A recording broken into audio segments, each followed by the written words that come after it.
Watching you you play every time you get an opportunity, it looks like you're one of those players that I don't know. You don't get too nervous out there. That you're just out there having a ball.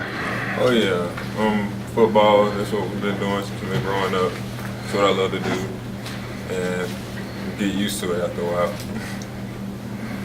Do you ever let those big moments get to you? I try not to, because I try and just go with the flow, use the energy of the other guys, older guys, and just try and do my job. How do you evaluate yourself through this first 2/3 of the season for you? Pretty decent. Always room for improvement. I just try and work on technique type things, just make sure I get fundamentally sound and just know what I'm doing out there. How much of a learning process has this been for you? It's been a great learning process, because you're always learning more from the other guys or the coaching staff, or as far as like watching film, you try and get a little insight on the opponent. So it's always growing. You're always growing as a player mentally as well as physically. Toughest part of the adjustment for you? I'll say the toughest part probably would be just knowing that the speed of the game or the speed of the guys you're going against are just as fast, or if not a little bit faster than you. So you try and work on your technique to kind of offset the quickness of the other guys.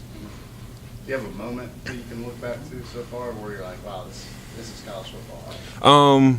I'll say the very first game, the Georgia game, just going around the curve for the hill for the very first time. It was just like, man, it's here. Once you get off the bus and you just see all those people out there, it's like, it's my time. So that really like sends a chill down your spine or whatnot. So you really get excited and pumped for that.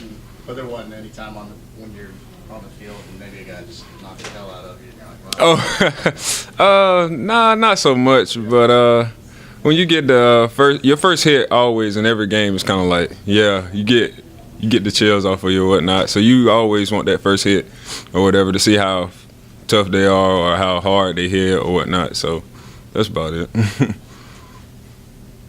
where do you think the secondaries improved the most from game 1 to 8? Just the chemistry of it.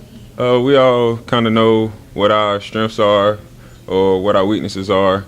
So we all kind of we're gelling. So we all got a feel for what each other like to do, and we're steady improving. Collectively, what are the strengths? We like the guys, the corners, they're kind of like aggressive, so we know that they like to press and jam up, so the safeties know that they have to play over the top of them. And as far as the back seven, we always know like when to pass off, when to help, and where we're supposed to be. As far as weaknesses, there aren't really many weaknesses right now. Sometimes some guys, we get a little aggressive, but that's probably about it.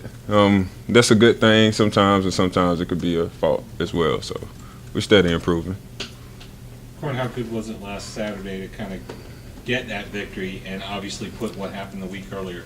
Oh, great. Because Coach Sweeney has been harping on bouncing back, and that's a big thing that we have been trying to go for.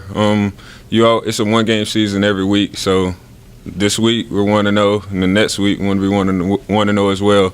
So we can't really harp on what happened or cry over spilled milk. So you got to keep going. So you feel like a couple weeks ago, way in the past, like now you're just focused on. Yeah, we're focused on Virginia now, because Florida State, we keep focusing on them. We're gonna make a mistake on Virginia, so you can't really worry about the mistakes. You can, but you can't like right now.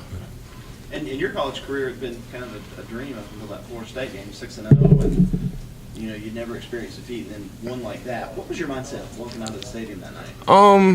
It was a humbling experience, because I mean, we've been winning so long, and it's like you need to get that. Sometimes reality checks can be good, and sometimes they can be bad. We didn't really want one at that time, but we can grow from it. Have you done anything at safety, or you just nickel and dime? During camp, I came in playing a little bit of safety. I just been playing nickel and dime for right now. You play more corner in high school than safety? I play a little bit of both. It depends on like the personnel. The coach wanted if they had like a receiver that they wanted someone to guard, they put me there. But I really mainly played mostly safety in high school. What do you like about playing nickel? You get to get closer to the action, so to speak. You get to do a little bit more. You get to play man, play zone, blitz. You know, at safety, you play more coverage or whatnot. So you get to do a little more versatile type things at nickel. You get to freelance more too? Not so much. You can sugar a little bit, but Coach V, we got a plan. So you can do a little bit, but you better know the plan. He's not a freelance kind of guy. Yeah, nah. You can sugar and tease a little bit, but you better know what you're doing. So. Do you have any idea of what long term where you could fit in? Is it nickel dime? Or is that even come Where I'm just really focused on now, man. Trying to just perfect the craft and technique things that Coach V wants us to do, and just learn for right now. And I'm just gonna try and keep working and get better. And I'm gonna play regardless, I guess. I'm gonna keep working and play wherever they want me to play. Have you gotten, how much have you gotten a look at Virginia yet? We just started today, so this morning we got on it bright and early, so we got a little bit of jump on them. We're going to get back in here in the afternoon and get cramped. What were some things that you've noticed about their offense? They got some big guys far as like on the front and like the slot positions, receiver position. They have some taller guys, so we can that's the really thing that kind of jumped out from the beginning. Do you allow yourself at all to think, well, you know, they're struggling at times, and even though, you know, we're playing them at their place, they are a team that's going through some issues. Do you allow yourself to think about that at all? No, you never. You always respect the opponent and respect what they have. You never go in like, oh, these guys aren't, you know, good enough or whatever. You always respect the opponent, respect what they have. Them guys on scholarship as well, so you have to respect that.